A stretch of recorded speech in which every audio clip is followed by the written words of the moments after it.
Hello, I'm David Breeden. I'm the senior minister at First Unitarian Society of Minneapolis, a historically humanist congregation, and this is Coffee and Wisdom.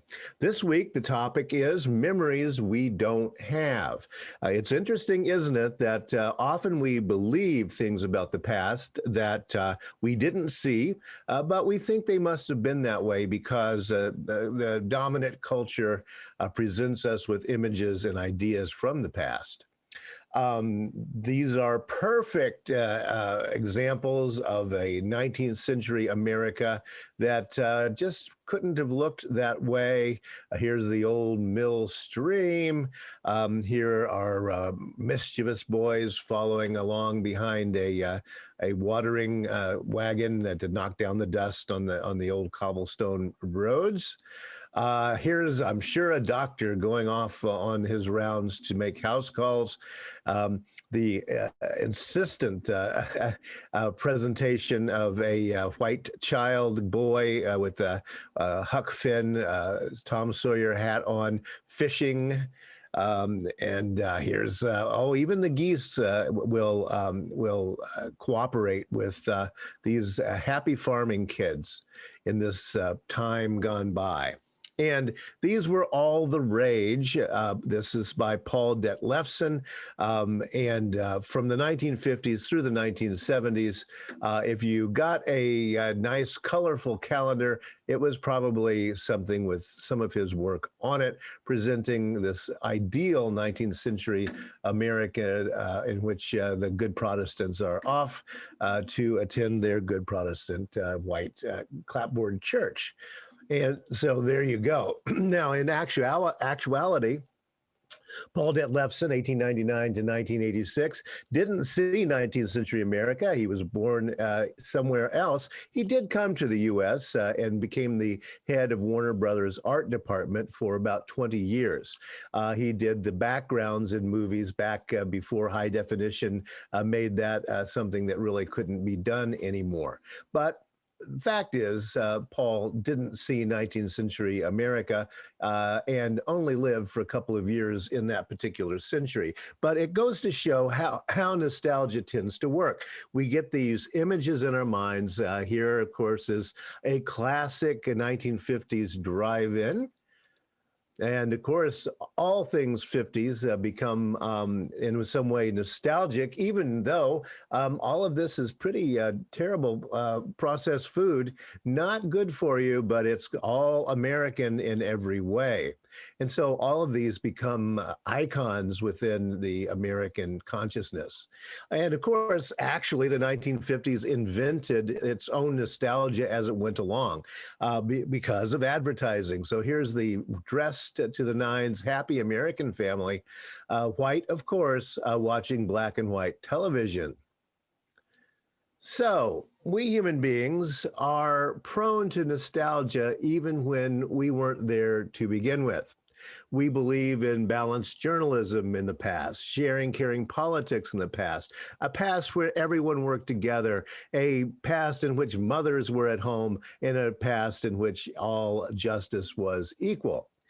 Last week, I talked a bit about Walter Lippman, the father of American journalism, so-called, who talked about balanced journalism and said it's not even possible. To have one of the main figures in creating American popular journalism saying that kind of points out the fact that no, probably doesn't work that way. The term nostalgia in itself is interesting. It's a made-up word. It comes from nostos, meaning homecoming, and algos, meaning pain or ache. And it was coined by a 17th century medical student to describe the anxieties displayed by Swiss mercenaries fighting away from home. So they were nostalgic about the nice mountainsides of Switzerland. But it has expanded over time to be something about a homesickness, even for a home that none of us ever saw. So let's think about that sharing, caring politics when everyone worked together. Well, here's a good idea from the 19th century cartoon. We've got Uncle Sam and there's Miss Liberty back there. They can't sleep at night because of all the racket that all of the immigrants are making as they come to the U.S. in the 19th century. One of the early ideas here is called the Know Nothings. Native Americans beware of foreign influence. This, of course, in the 1850s, when Native American meant something very different. It meant a Protestant white person from Great Britain only, and everybody else was non-native, including, of course, the Native Americans. Here's one for you. We have back in the bad old days when Irish whiskey and German lager beer are carrying off a ballot box. They will destroy the American voting system, of course, because, you know, what else would they do? And again, this irrational fear of the other that goes all the way through U.S. history. God and our native land. You could put that on your front porch as a little box there. Help wanted, no Irish need apply was a sign that did appear all over the East Coast at one time. The Irish were particularly disliked, of course, because of their Roman Catholicism, one of the largest early groups who were Roman Catholic and therefore to be despised. Here's a cartoon from the time, the Irish Declaration of Independence that we are all familiar with. We have this terrible irate Irish woman declaring her independence, apparently quitting from being a maid, but by, of course, this innocent white Protestant American woman. And again, this is part of the portrayal of the xenophobic idea here is somehow the innocence of white Protestants against everybody else in the world. This did lead to a national election in which the Know Nothing Party played a major role, and that was Millard Fillmore. In the 1850s. People are often confused. Where did the term know nothing come from? It's very clear, actually. It came from the lyrics of a song, I know nothing but my country, my whole country, and nothing but my country. So sing that one 3 times fast. These were everywhere. This is from the 1890s, the evils of unrestricted immigration. Uncle Sam is looking at the huddled masses pouring in here.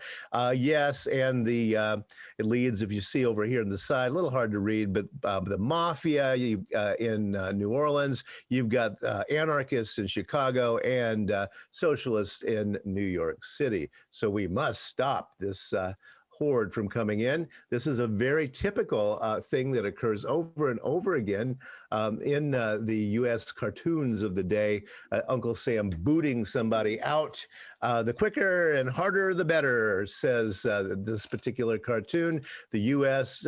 Deporting the alien Reds back to where they belong. Booting, again, does become very, very important in this time period. Here is Uncle Sam booting out the Chinese and sending them back to China.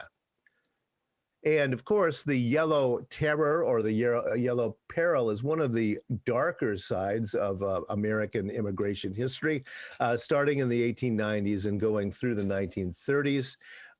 It completely irrational. This scene never occurred, but again, you see the racism that occurs here. We have a man from China, apparently, stepping over a dead white American woman.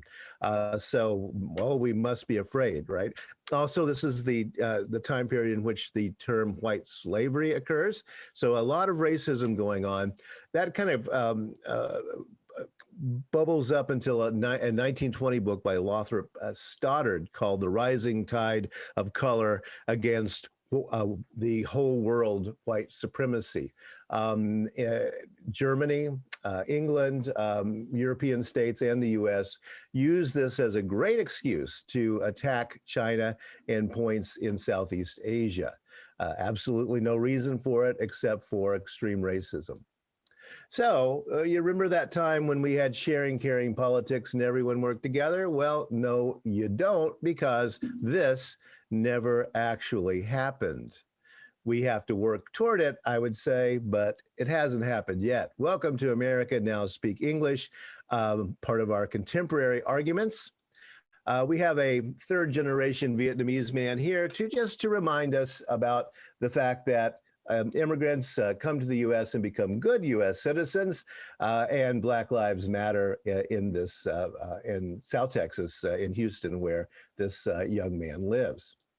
So that's the subject for Black History Month of this first week. I want to talk about beloved community at First Unitarian Society. It is our monthly theme, and we want to consider how we go about doing beloved community when actually, in actual fact, there's nothing to be nostalgic about.